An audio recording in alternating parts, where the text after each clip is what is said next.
You can either live your dreams or live your fears. And I think the majority of people actually are not living their dreams, but are living their fears. So I want to ask you a question. What are your fears? What are you afraid of? What are you scared of? Because we all have fears, don't we? We all have something that's blocking us, that's holding us back. And as we begin to look at life, what we realize is that the reason that most people are not living out their true potential, are not doing all of the things that they would really like to do, is because of fear. Some people call fear false evidence or expectations appearing real. So you know what? Most people go through life running scared. Running scared from things that have no teeth in them because they're false expectations appearing real. But see, we're brilliant enough to scare ourselves to death. Do you realize that? There are some people actually who get a kick out of scaring themselves to death. What are the things that you fear that's been keeping you from living your dream?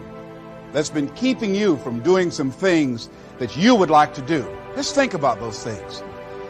And how do we begin to handle that? Abraham Maslow said that life is about growth. And he said you can either go back to your comfort zone, and there you won't find any growth, or you must be willing to go forward and face your fears again and again and again, because you're never going to have a fear-free existence. I mean, some fear is acceptable and legitimate.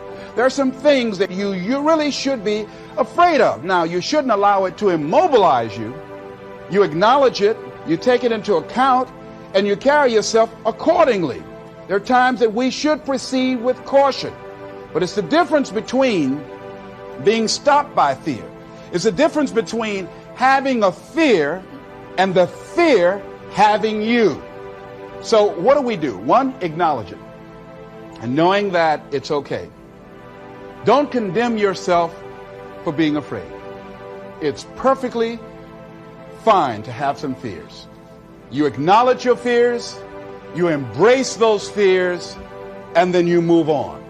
You act on whatever it is that you fear. Because once you embrace it, see, what you resist will persist. What you resist will persist. So one of the most important things is to begin to embrace your fear. But sometimes we let fear hold us back. What if I do it, Joel, and it doesn't work out? What if I make the profit the meal and I starve? What if I give these funds and I can't build my sanctuary? You know, I've heard a lot of experts say that fear isn't real. That is such a bunch of baloney.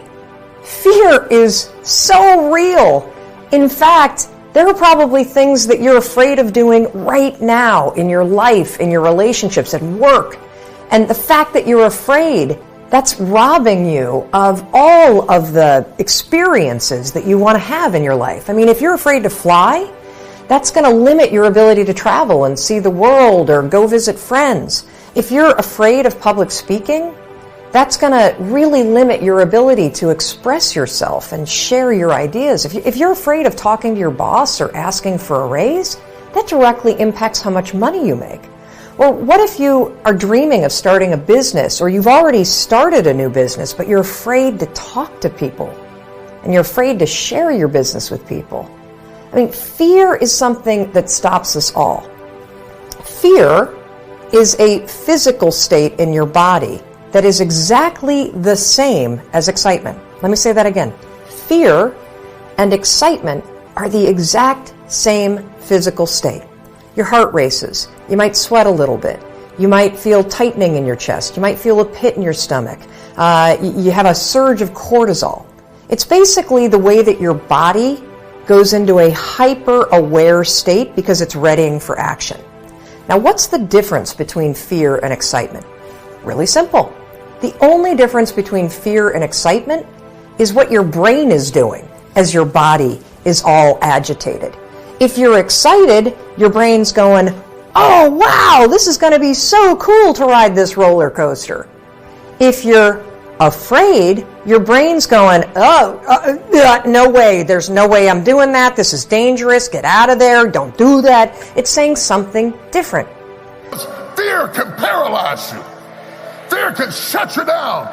Fear can immobilize you. Fear can make you run everybody away, even people who were going to help you. But the fear that you might get hurt again, just get out. Pack your stuff and get out of here. Just like my daddy. Go on, get out. I'm not going through this again. I already been through this. And fear can make you drive away people who are trying to help you. And so there the Israelites are mad at Moses. Because your perception of who's with you and who's against you can be disrupted by fear. Fear of rejection. Fear of disappointment. Fear of failure can make you not try. Fear of falling can make you not climb. Fear of being defeated can make you not fight. There are a lot of you, you're not as passive as everybody thinks you are, and you're not as apathetical as they define you to be. It's just that you're afraid you fall. So maybe I shouldn't climb. If I don't climb, I don't fall. If I don't go, I won't have to go back. If I'm a slave, I wouldn't have to deal with this. Take me back. And all of a sudden, the sights, the sounds, the smells become triggers that make us forfeit what God has in front of us. God is not going to let you down. Don't let fear and doubt keep you from seeing the greatness of our God. He's going to ask you to do things that don't make sense. It's because faith has to do with your heart, not necessarily your mind. That's why the scripture says, lean not to your own understanding. If you can figure it out, make it work on paper, you've got it calculated how it can happen, then you don't need faith.